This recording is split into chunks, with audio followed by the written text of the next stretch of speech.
Cooperative society के features study करेंगे। तो कोऑपरेटिव सोसाइटी की जो मेंबरशिप रहती है वो वॉलेंटरी रहती है, मतलब कोई भी कोऑपरेटिव सोसाइटी का मेंबर बन सकता है।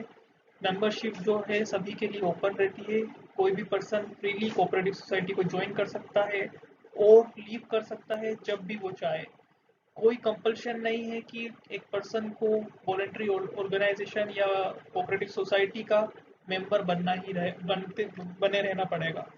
और लेकिन लीव करने से पहले एक नोटिस सर्व करना पड़ता है कोऑपरेटिव सोसाइटी मेंबर को। और नोटिस सर्व करने के बाद जो एक मेंबर है वो कोऑपरेटिव सोसाइटी से एग्जिट कर सकता है। और किसी भी रिलीजियन का, किसी भी कास्ट जेंडर का पर्सन कोऑपरेटिव सोसाइटी ज्वाइन कर सकता है। सेकेंड, कोऑपरेटिव सोसाइटी का जो लीगल स्टेटस है वो सेपरेट फ्रॉम इट्स मेंबर है। गवर्नमेंट की आइज में, in the eyes of law, दोनों की सेपरेट डिस्टिंक्ट एंटिटी है। मेंबर्स की अलग आइडेंटिटी है और एक कोऑपरेटिव सोसाइटी की उसके रजिस्ट्रेशन के बाद, इसीलिए रजिस्ट्रेशन कंपलसरी है, रजिस्ट्रेशन के बाद उसकी एक सेपरेट डिस्टिंक्ट आइडेंटिटी है। जैसे आपको प्रीवियस क्लास में एग्जांपल दिया था अमूल का, जो कि एक कोऑपरेटिव सोसाइटी है, आनंद मिल्क यूनाइटेड लिमिटेड। तो गवर्नमेंट की आइज में, पब्लिक की आइज में उसकी एक सेपरेट डिस्टिंक्ट आइडेंटिटी है उसके मेंबर से। तो ऐसा होने से जो सेपरेट आइडेंटिटी होती है तो उससे एक ऑर्गेनाइजेशन को बेनिफिट मिलते हैं।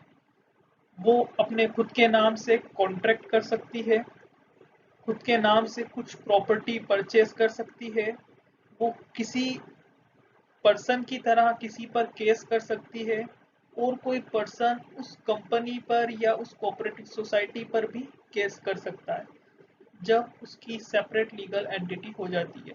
और ये सारी चीज़ें जो है सोसाइटी के मेंबर्स को अफेक्ट नहीं करती है। नाउ कोऑपरेटिव सोसाइटी के जो मेंबर्स रहते हैं उनकी लाइबिलिटी लिमिटेड रहती है up to the capital contributed by them. जितना पैसा उन्होंने अपनी कोऑपरेटिव सोसाइटी के अंदर लगाया है, जितने शेयर्स उन्होंने कोऑपरेटिव सोसाइटी के अंदर परचेज करे हैं, सिर्फ उनका उतना ही पैसा जो है एट रिस्क रहता है या डूब सकता है। वो पर्सनली कोऑपरेटिव सोसाइटी की डेट के लिए लाइबल नहीं होते। जैसे कि सोल प्रोप्राइटरशिप में अनलिमिटेड लाइबिलिटी थी, पार्टनरशिप में अनलिमिटेड लाइबिलिटी थी, जॉइंट हिंदू फैमिली बिजनेस के अंदर कर्ता की लाइबिलिटी अनलिमिटेड थी। लेकिन कोऑपरेटिव सोसाइटी में मेंबर्स की जो लाइबिलिटी है वो लिमिटेड है, जितना उन्होंने पैसा लगाया है सिर्फ वही डूब सकता है।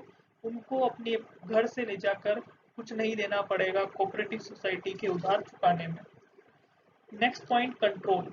कोऑपरेटिव सोसाइटी के मेंबर्स बहुत सारे होते हैं, तो कोऑपरेटिव सोसाइटी को रन करने के लिए मैनेजिंग कमेटी को इलेक्ट किया जाता है, मैनेजिंग कमेटी को बनाया जाता है। ये मैनेजिंग कमेटी जो है कोऑपरेटिव सोसाइटी को रन करती है, कोऑपरेटिव सोसाइटी के डिसीजंस लेती है, और हर एक मेंबर का कोऑपरेटिव सोसाइटी के अंदर वोट देने का अधिकार रहता है। और मेंबर्स को ये जो मेंबर्स हैं ये मेंबर्स ही मैनेजिंग कमेटी कंस्टिट्यूट करते हैं, और इन मेंबर्स को की वोटिंग के से इनको इलेक्ट किया जाता है। इसीलिए कोऑपरेटिव सोसाइटी का एक डेमोक्रेटिक कैरेक्टर होता है, एक लोकतांत्रिक सिस्टम होता है जिसके अंदर कोऑपरेटिव सोसाइटी को चलाने वाले लोगों को इलेक्ट किया जाता है। कोऑपरेटिव सोसाइटी सर्विस मोटिव पे बेस है, प्रॉफिट मोटिव उसका मोटो नहीं है, ऑब्जेक्टिव नहीं है। कोऑपरेटिव सोसाइटी के प्रिंसिपल म्यूचुअल हेल्प और म्यूचुअल वेलफेयर है। कोऑपरेटिव सोसाइटी बनाई जाती है उसके मेंबर्स को बेनिफिट पहुंचाने के लिए, मॉनेटरी इकोनॉमिक बेनिफिट पहुंचाने के लिए, हेल्प करने के लिए, असिस्टेंस प्रोवाइड करने के लिए। इसीलिए कोऑपरेटिव सोसाइटी का ऑब्जेक्टिव जो है वो सर्विस मोटिव है, ना कि प्रॉफिट मोटिव है। अगर कोऑपरेटिव सोसाइटी के पास फिर भी कुछ सरप्लस बचता है या कुछ प्रॉफिट बचता है तो वो कोऑपरेटिव सोसाइटी के मेंबर्स के बीच में डिवाइड हो जाता है, डिस्ट्रीब्यूट हो जाता है, जो भी कोऑपरेटिव सोसाइटी के लॉ होते हैं उसके अकॉर्डिंग। अब स्टडी करते हैं कोऑपरेटिव सोसाइटी की मेरिट्स, एडवांटेजेस। तो फर्स्ट, कोऑपरेटिव सोसाइटी के अंदर इक्वल वोटिंग राइट होता है इररिस्पेक्टिव ऑफ कैपिटल कंट्रीब्यूशन। कोई कितना भी कैपिटल कंट्रीब्यूट करे, हर एक मेंबर को एक ही वोट मिलता है। इसलिए each member one man one vote जो है वो कोऑपरेटिव सोसाइटी के अंदर फॉलो होता है।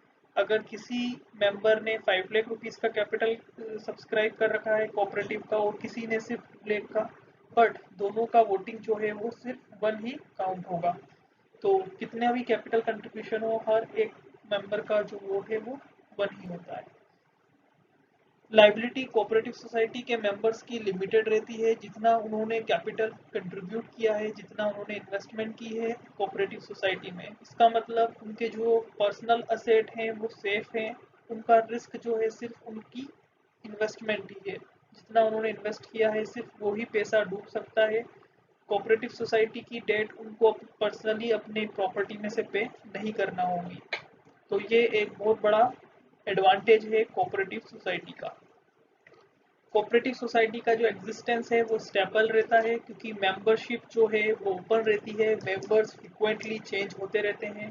किसी भी मेंबर की डेथ, बैंक्रप्सी या इंसैनिटी की वजह से कोऑपरेटिव सोसाइटी की कंटिन्यूटी पे अफेक्ट नहीं पड़ता है, क्योंकि मेंबरशिप जो है ओपन होने की वजह से मेंबर्स चेंज होते रहते हैं और जो मैनेजिंग कमेटी है वो भी चेंज होती रहती है।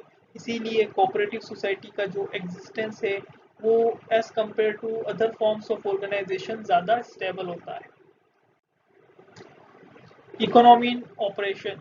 इकोनॉमी इन ऑपरेशन का मतलब है कि जब एक ह्यूज स्केल के ऊपर ऑपरेशन किया जाता है या प्रोडक्शन मैन्युफैक्चरिंग की जाती है तो कॉस्ट रिड्यूस हो जाती है। फॉर एग्जांपल, अगर एक मैन्युफैक्चरर 1000 यूनिट बनाता है और एक मैन्युफैक्चरर उसी सेम प्रोडक्ट की 1 लाख यूनिट बनाता है, तो जो मैन्युफैक्चरर 1 लाख यूनिट बना रहा है उस प्रोडक्ट की, उसको पर यूनिट कॉस्ट जो होगी वो कम आएगी। सपोज 1000 यूनिट बनाने वाले को हर एक यूनिट बनाने में 5 रुपीज़ लग रहा है, लेकिन जो 1 लाख यूनिट बना रहा है उसको हर एक यूनिट बनाने में कम पैसा लगेगा। सपोज उसको 3 रुपीज़ लग रहा है। तो जब हम एक बड़े स्केल पे ऑपरेट करते हैं तो कॉस्ट जो है वो कम हो जाती है, जिसी उसी को इकोनॉमी ऑपरेशन या इकोनॉमी ऑफ स्केल बोलते हैं। तो जो मेंबर्स रहते हैं वो सोसाइटी को ऑनरेरी सर्विसेज प्रोवाइड करते हैं। ऑनरेरी सर्विसेज का मतलब है वो सर्विसेज जिसके लिए पैसे दिए जाएं, लेकिन जब कोई पर्सन उसको फ्री में कर दे तो उसके सम्मान के लिए, ऑनर के लिए जब उसको पैसा दिया जाता है तो उसको ऑनरेरी सर्विसेज बोलते हैं। तो कोऑपरेटिव सोसाइटी का में मिडिल मैन को एलिमिनेट किया जाता है और कॉस्ट को रिड्यूस करके मेंबर्स को प्रॉफिट, या मेंबर्स जो होते हैं कोऑपरेटिव सोसाइटी के, उनको गेन पहुंचाया जाता है। जैसे for example farmer cooperative society होती है, जो फार्मर्स कॉमन इंटरेस्ट रहता है फार्मर्स का, तो सारे फार्मर्स एक साथ मिलकर फार्मर्स कोऑपरेटिव सोसाइटी फॉर्म करते हैं, जिससे वो डायरेक्टली मैन्युफैक्चरर से फर्टिलाइजर्स, मैन्योर, पेस्टिसाइड, इंसेक्टिसाइड और जो भी इक्विपमेंट्स है वो डायरेक्टली परचेज करते हैं, तो जिससे कॉस्ट जो है वो कम हो जाती है। इसी को हम इकोनॉमी इन ऑपरेशन बोलते हैं। तो कोऑपरेटिव सोसाइटी के अंदर मिडिलमैन को एलिमिनेट किया जाता है, जिससे कॉस्ट जो है वो कम हो जाए और जो मेंबर्स हैं वो खुद ही कस्टमर्स या प्रोड्यूसर्स बन जाते हैं। कोऑपरेटिव सोसाइटी के जो मेंबर्स हैं वो ही कोऑपरेटिव सोसाइटी के गुड्स और प्रोडक्ट्स को परचेज करते हैं। कोऑपरेटिव सोसाइटी जो है डायरेक्टली परचेज करती है, मिडिलमैन को एलिमिनेट करती है, इसीलिए बैड डेट होने का चांस भी कम रहता है। गवर्नमेंट भी कोऑपरेटिव सोसाइटी को प्रमोट करती है। हमारी गवर्नमेंट भी चाहती है कि कंट्री के अंदर ज़्यादा से ज़्यादा कोऑपरेटिव सोसाइटी जो है वो फॉर्म हो।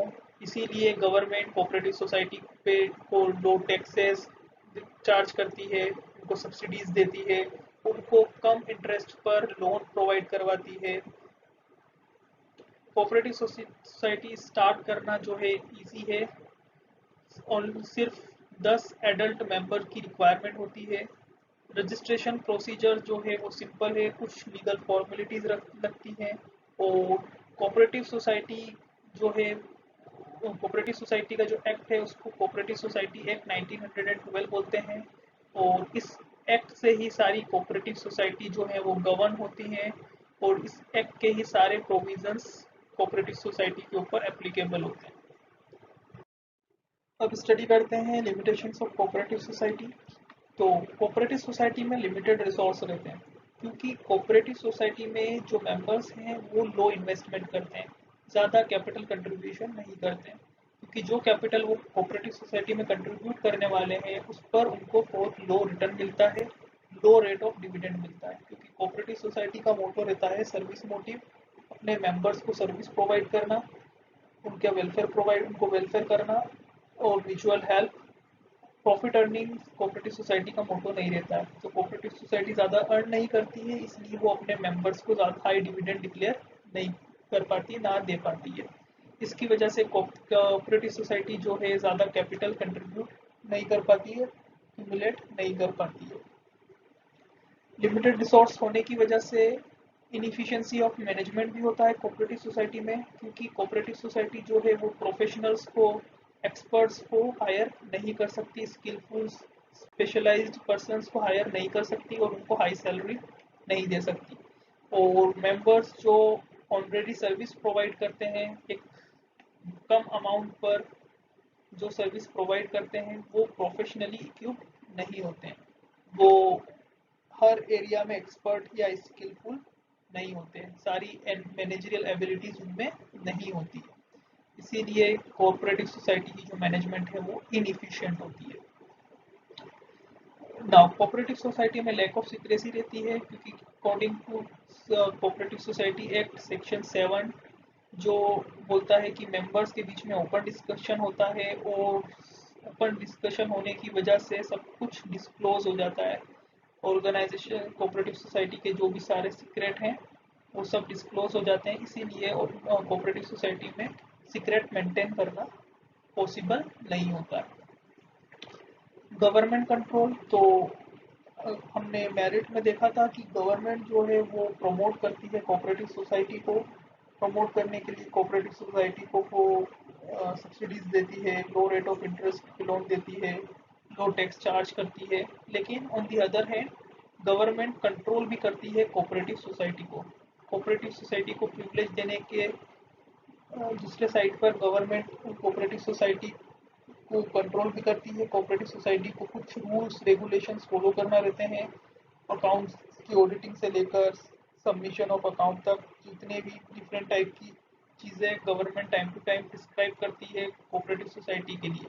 तो कोऑपरेटिव सोसाइटी के अंदर गवर्नमेंट का बहुत इंटरफेरेंस रहता है, और